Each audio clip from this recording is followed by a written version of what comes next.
ನಾವು ಭಾರತೀಯ ಜನತಾ ಪಾರ್ಟಿ ಎಂದೂ ಕೂಡ ರಾಜಕೀಯ ಮಾಡಿದವರಲ್ಲ. ಧರ್ಮಸ್ಥಳ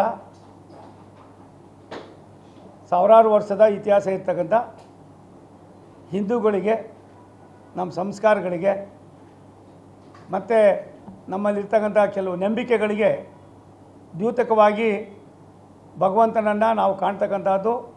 ನಮ್ಮ ಕಷ್ಟ ಸಹಿಷ್ಣುತೆಗಳನ್ನು ಹೇಳ್ಕೊಂಡು ಸಾವಿರಾರು ತಲೆಮಾರುಗಳಿಂದ ನಡ್ಕೊಂಡು ಬಂದಿರತಕ್ಕಂಥ ಒಂದು ಪವಿತ್ರವಾದ ಒಂದು ಸ್ಥಳ.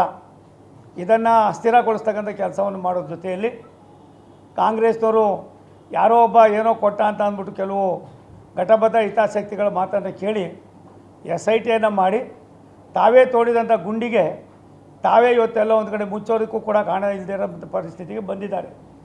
ಅವರ ಯಾವುದೇ ನೈತಿಕತೆ ಇಲ್ಲ.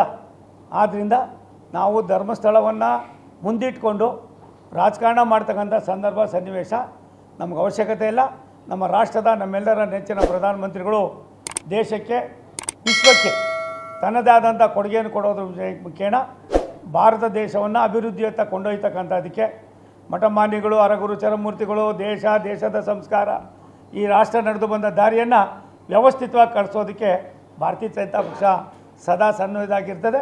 ಆದರೆ ಧರ್ಮಸ್ಥಳಕ್ಕೆ ಆದಂಥ ಕುತಂತ್ರದ ವ್ಯವಸ್ಥೆ ಬಂದಾಗ 1000 ಸಾರಿ ಸುಳ್ಳು ಹೇಳಿದ್ರು ಕೂಡ ಅದು ಸುಳ್ಳು ಅನ್ನೋದನ್ನು ನಿರೂಪಣೆ ಮಾಡ್ತಕ್ಕಂಥ ಸಂದರ್ಭದಲ್ಲಿ ಭಾರತೀಯ ಜನತಾ ಪಕ್ಷದ ನಮ್ಮೆಲ್ಲ ನಾಯಕರುಗಳು, ಸನ್ಮಾನ್ಯ ಅಶೋಕ್ರವರು ವಿರೋಧ ಪಕ್ಷದ ನಾಯಕರಾಗಿ ತನ್ನ ಕರ್ತವ್ಯವನ್ನು ನಿರ್ವಹಣೆ ಮಾಡುವಾಗ, ನಾನು ಒಬ್ಬ ಭಾರತ ಸರ್ಕಾರದ ಮಂತ್ರಿಯಾಗಿ, ನಾನು ಕೂಡ ಕರ್ನಾಟಕದವನೇ ಆಗಿ, ಎಲ್ಲರೂ ಕೂಡ ಪಕ್ಷದ ವ್ಯವಸ್ಥೆಯಲ್ಲಿ ನಾವು ನಮ್ಮದೇ ಆದಂಥ ಧರ್ಮವನ್ನು ಎದ್ದೂ ಕೂಡ ಒಂದು ಸಣ್ಣ ಅಪಚಾರ ಆದರೂ ಕೂಡ ನಾವಲ್ಲಿ ನಮ್ಮ ಕರ್ತವ್ಯವನ್ನು ನಿರ್ವಹಣೆ ಮಾಡಬೇಕಾದ್ದು ನಮ್ಮ ಆದ್ಯ ಕರ್ತವ್ಯ. ಆ ಕೆಲಸವನ್ನು ನಾವು ಮಾಡಿದ್ದೀವಿ. ಕಾಂಗ್ರೆಸ್ನವರು ಅನಾವಶ್ಯಕವಾಗಿ ಮಾಡಿರೋ ತಪ್ಪನ್ನು ಮುಚ್ಕೊಳ್ಳೋದಕ್ಕೋಸ್ಕರವಾಗಿ ಸುಳ್ಳು ಅನ್ನೋದು 1000 ಸಾರಿ ಹೇಳಿ ಇದ್ದವರು ಕೂಡ ಇವತ್ತು ಅವ್ರಿಗೆ ಏನಾಗಿದೆ, ಒಂದು ರೀತಿ ಎಲ್ಲ ಒಂದು ಕಡೆ ಬೆಕ್ಕಿನಲ್ಲಿದ್ದಂಥ ಒಂದು ಇದಾಗಿದೆ. ಅವರು ತಾವು ಮಾಡಿರೋ ತಪ್ಪನ್ನು ತಾವು ಯಾವ ರೀತಿ ಅರಗಿಸ್ಕೋಬೇಕು ಅನ್ನೋದು ಗೊತ್ತಾಗ್ದಿರ ಇನ್ನೊಬ್ಬರ ಮೇಲೆ ಗೂಬೆ ಕೂರಿಸ್ತಕ್ಕಂಥ ಕೆಲಸ ಮಾಡೋದು ಬಿಟ್ಟು ಇನ್ನು ಮುಂದಾದರೂ ಮುಖ್ಯವಾಹಿನಿಯಲ್ಲಿ ಈ ದೇಶದ ಇತಿಹಾಸವನ್ನು, ರಾಷ್ಟ್ರ ನಡೆದು ಬಂದ ದಾರಿಯನ್ನು, ಧರ್ಮಸ್ಥಳದ ಮಹಿಮೆಯನ್ನು ವಿಶ್ವಕ್ಕೆ ಪರಿಚಯ ಮಾಡಿಸ್ತಕ್ಕಂಥದ್ದು ಮಾಡಿದ್ರೆ ಅವ್ರಿಗೊಂದಷ್ಟು ಪಾಪಗಳಾದರೂ ಕಡಿಮೆ ಆಯ್ತದೆ.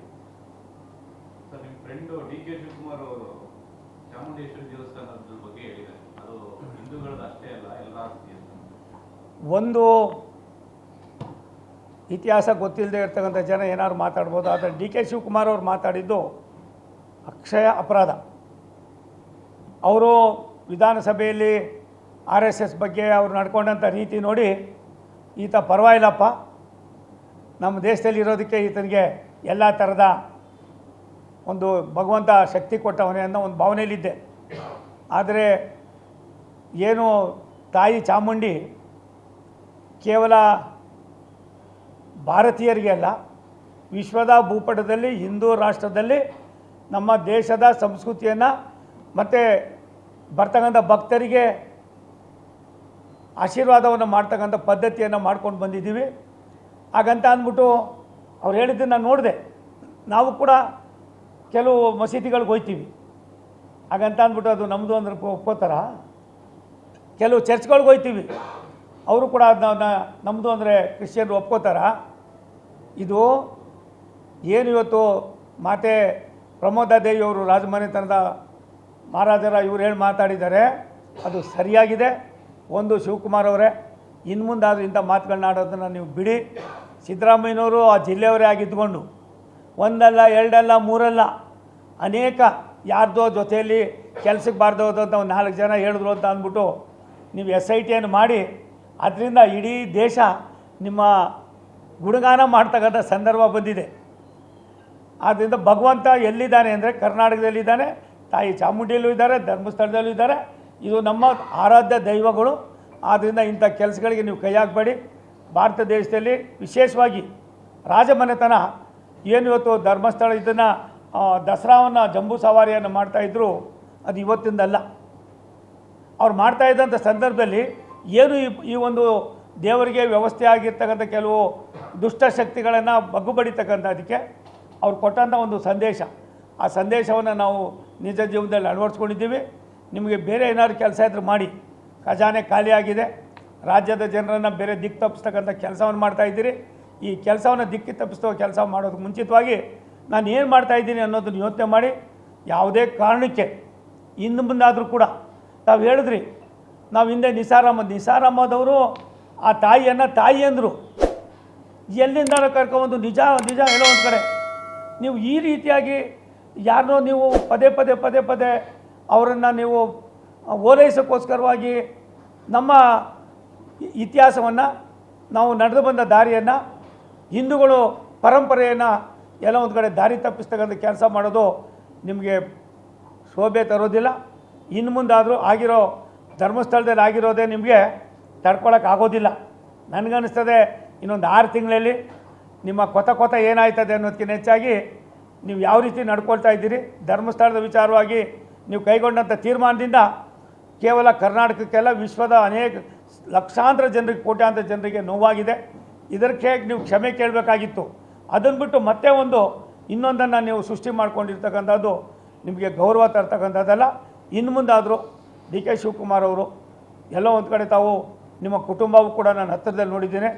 ನಿಮ್ಮ ಪೂಜಾ ಕೈಂಕರ್ಯಗಳು ಮತ್ತೊಂದು ನಂಬಿಕೆ, ಈ ನಂಬಿಕೆಯನ್ನು ಇಟ್ಕೊಳ್ಬೇಕು ಅಂತಂದರೆ ನೀವೇನು ಮಾತಾಡಿದ್ದೀರಾ ಇನ್ನು ಮುಂದೆ ಅದನ್ನು ನಿಲ್ಲಿಸಿ, ಇಲ್ಲಾಂದ್ರೆ ಅದನ್ನು ವಾಪಸ್ ಪಡೀರಿ. ಮತ್ತು ಇನ್ನೊಬ್ಬ ಸಿದ್ದರಾಮಯ್ಯ ನೀವು ಆಗಕ್ಕೆ ಹೋಗಬೇಡ್ರಿ. ಸಿದ್ದರಾಮಯ್ಯನವ್ರ ಪಾಪದ ಕೂಡ ಪ್ರಾಯಶಃ ನನಗನ್ನಿಸ್ತದೆ ಇನ್ನು ಎಷ್ಟು ಜನ್ಮಕ್ಕೆ ತೀರಿಸ್ಬೇಕಾಯ್ತದೋ ಗೊತ್ತಿಲ್ಲ.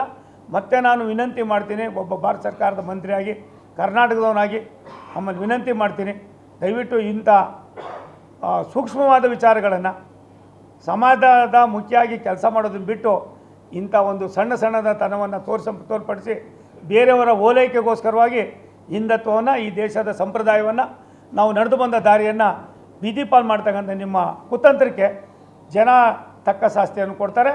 ಭಗವಂತನೂ ಕೂಡ ನಿಮ್ಗೆ ಮೆಚ್ಚೋದಿಲ್ಲ. ಡಿ ಕೆ ಶಿವಕುಮಾರ್ ಮಾತಾಡಿರೋದು ನನಗನ್ನಿಸ್ತದೆ, ನನಗೆ ಈ ಥರ ಮಾತಾಡ್ತಕ್ಕಂಥ ವ್ಯಕ್ತಿತ್ವನ ಇವ್ರದ್ದು ಅನ್ನಿಸ್ತಾ ಇದೆ. ಆದ್ದರಿಂದ ಓಲೈಕೆ ಮಾಡೋಕ್ಕೆ ಹೇಳಿದ್ದಾರೋ ಮತ್ತೊಂದು ಮಾಡೋಕ್ಕೆ ಹೇಳಿದ್ದಾರೋ ನನಗನ್ನಿಸ್ತದೆ ಅವ್ರ ಬಾಯಿಂದ ಅಂಥ ಪದಗಳು ಬರಬಾರ್ದಾಗಿತ್ತು. ಬಂದಿರ್ತಕ್ಕಂಥದ್ದು ನಾವು ವಿತ್ಡ್ರಾ ಮಾಡೋದು ಒಳ್ಳೆಯದು. ನಾನು ಇದನ್ನು ಒಬ್ಬ ಸ್ನೇಹಿತನಾಗಿ ಹೇಳ್ತಾ ಇದ್ದೀನಿ. ತಾಯಿ ಚಾಮುಂಡಿ ಸುಲಭದ ಮಾತಲ್ಲ. ಆ ತಾಯಿಯ ಇತಿಹಾಸ ವಿಶ್ವಕ್ಕೆ ಗೊತ್ತಿದೆ. ರಾಜಮನೆತನ ಇವತ್ತವರೆಗೂ ಕೂಡ ಅದು ಸುಮಾರು ವರ್ಷಗಳಿಂದ ನಮ್ಗೆ ಇನ್ನೂ ಇದಾಗಿಲ್ಲ. ಸುಪ್ರೀಂ ಕೋರ್ಟ್ನಲ್ಲಿ ಕೇಸ್ ನಡೀತಾ ಇದೆ. ನೀವೇನೇನು ಮಾಡಿದ್ರಿ ಅಂತ ಗೊತ್ತಿದೆ. ಅದನ್ನು ಬಿಟ್ಟು ಯಾಕ್ರಿ ಹಿಂದೂಗಳ ಭಾವನೆಗಳಿಗೆ, ಈ ದೇಶದ ಸತ್ಸಂಪ್ರದಾಯಗಳಿಗೆ, ನೂರಾರು ವರ್ಷಗಳಿಂದ ನಡ್ಕೊಂಡ್ಬಂದಿರೋ ಪದ್ಧತಿಗಳಿಗೆ ನೀವು ಇನ್ನೊಬ್ಬರನ್ನ ಓಲೈಕೆಗೋಸ್ಕರವಾಗಿ ನಮ್ಮ ತನವನ್ನು, ನಮ್ಮ ಇತಿಹಾಸವನ್ನು ನೀವೆಲ್ಲ ಒಂದು ಕಡೆ ಒತ್ತೆ ಇಡ್ತಕ್ಕಂಥ ಪಾಪದ ಕೆಲಸಕ್ಕೆ ನೀವು ಕೈ ಹಾಕಬೇಡಿ ಅಂತ ನನ್ನ ಮನವಿ. ಅದು ನಮ್ಮ ವಿರೋಧ ಪಕ್ಷದ ನಾಯಕರು ಮೊದಲನೇ ಬಾರಿಗೆ ನಾವು ಇವತ್ತು ಅವರ ಕಚೇರಿಗೆ ಬಂದಿದ್ದೀನಿ. ನಾನು ಅಲ್ಲಿ ಇಬ್ಬರು ಒಂದು ಕಾರ್ಯಕ್ರಮದಲ್ಲಿ ಇದ್ವಿ. ನಾನು ಬೇರೆ ಎಲ್ಲ ಹೋಗ್ತಾಯಿದ್ದೆ. ಅವಾಗ ಬಾಂಡ ಅಂತ ಅಂದರು, ಕರೆದ್ರು ಬಂದಿದ್ದೀನಿ. ಆ ನವಂಬರ್ ಕ್ರಾಂತಿ ಮತ್ತೊಂದು ಕ್ರಾಂತಿಯನ್ನು ಅವರು 2.5 ಗಂಟೆಗಳ ಕಾಲ ವಿರೋಧ ಪಕ್ಷದ ನಾಯಕರಾಗಿ ಈ ರಾಜ್ಯ ಸರ್ಕಾರದ ಎಳೆಯಾಗಿ ಪ್ರತಿಯೊಂದನ್ನು ಕೂಡ ಬಿಚ್ಚಿ ಹೇಳಿದ್ದಾರೆ. ನನಗನ್ನಿಸ್ತದೆ ಕ್ರಾಂತಿನೂ ಆಯ್ತದೆ, ಪಾರ್ಟಿಲಿರ್ತಕ್ಕಂಥ ಬಹುತೇಕರಿಗೆ ವಾಂತಿನೂ ಆಯ್ತದೆ.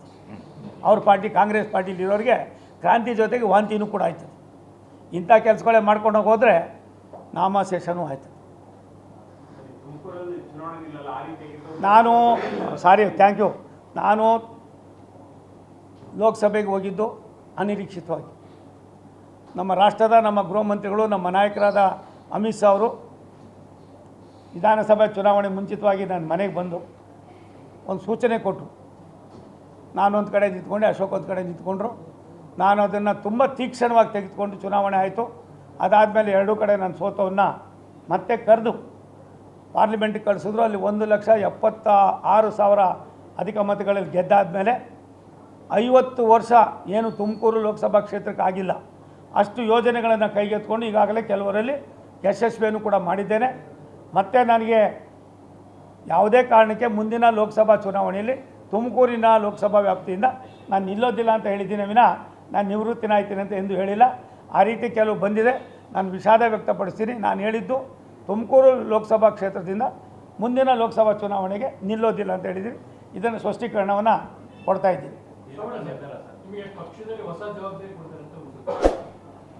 ನನಗೆ ರಾಷ್ಟ್ರದ ಪ್ರಧಾನಿಗಳು ಕರ್ನಾಟಕದಲ್ಲಿದ್ದವನ್ನು ವಿಶ್ವದ ರಾಷ್ಟ್ರದ 36 ರಾಜ್ಯಗಳ ಜವಾಬ್ದಾರಿಯನ್ನು ಕೊಟ್ಟಿದ್ದಾರೆ ಗುರು. ತುಂಬ ವ್ಯವಸ್ಥಿತವಾಗಿ. ನನಗೆ ಹಿಂದಿನೂ ಸರಿಯಾಗಿರಲಿಲ್ಲ, ಇಂಗ್ಲೀಷು ಸರಿಯಾಗಿರಲಿಲ್ಲ. ಆದರೆ ಭಾಷೆ ಕಾಮನ್ ಸೆನ್ಸ್ ಅಲ್ಲ ಅಂತ ಹೇಳಿ ನನ್ನನ್ನು ಬೆನ್ನು ತಟ್ಟಿ ಸೌತ್ ವೆಸ್ಟರ್ನ್ ದೇಶದಿಂದ ಹಿಡಿದು ಮಧ್ಯಪ್ರದೇಶದ, ಉತ್ತರ ಪ್ರದೇಶದಿಂದ, ಹಿಮಾಚಲ ಪ್ರದೇಶದಿಂದ, ಸಿಕ್ಕಿಮಿಂದ, ಛತ್ತೀಸ್ಗಢದಿಂದ, ಜಾರ್ಖಂಡ್ನಿಂದ, ತ್ರಿಪುರಾಯಿಂದ ಮತ್ತು ಅರುಣಾಚಲ ಪ್ರದೇಶದಿಂದ, ಅಸ್ಸಾಂನಿಂದ ಹಿಡಿದು ಈ ಸೌತ್ ಇಂಡಿಯಾ ಹಿಡಿದು ನಾನು ನನಗನ್ನಿಸ್ತದೆ ಸಾಕಷ್ಟು ರಾಜ್ಯಗಳಿಗೆ ಹೋಗಿ ಬಂದಿದ್ದೇನೆ. ಆದ್ದರಿಂದ ನನ್ನ ಕೆಲಸದಲ್ಲಿ ನನಗೆ ತೃಪ್ತಿ ಇದೆ. ನನಗೊಂದು ಆಸೆ ಇದೆ, ರಾಷ್ಟ್ರದ ಸರ್ವಾಂಗೀಣ ಅಭಿವೃದ್ಧಿಯಲ್ಲಿ ನಮ್ಮ ನಾಯಕರು, ರಾಷ್ಟ್ರದ ಪ್ರಧಾನಮಂತ್ರಿ ನರೇಂದ್ರ ಮೋದಿಯವರು ಮಾಡ್ತಕ್ಕಂಥ ಕೆಲಸಗಳಲ್ಲಿ ನಾವು ಕೂಡ ಒಂದು ಸಣ್ಣ ಮೆಟ್ಲಾಗೋದಕ್ಕೆ ಅವಕಾಶವನ್ನು ಕಲ್ಪಿಸಿಕೊಟ್ಟಿದ್ದಾರೆ. ನನ್ನ ಆದ್ಯತೆ ಅಲ್ಲಿದೆ.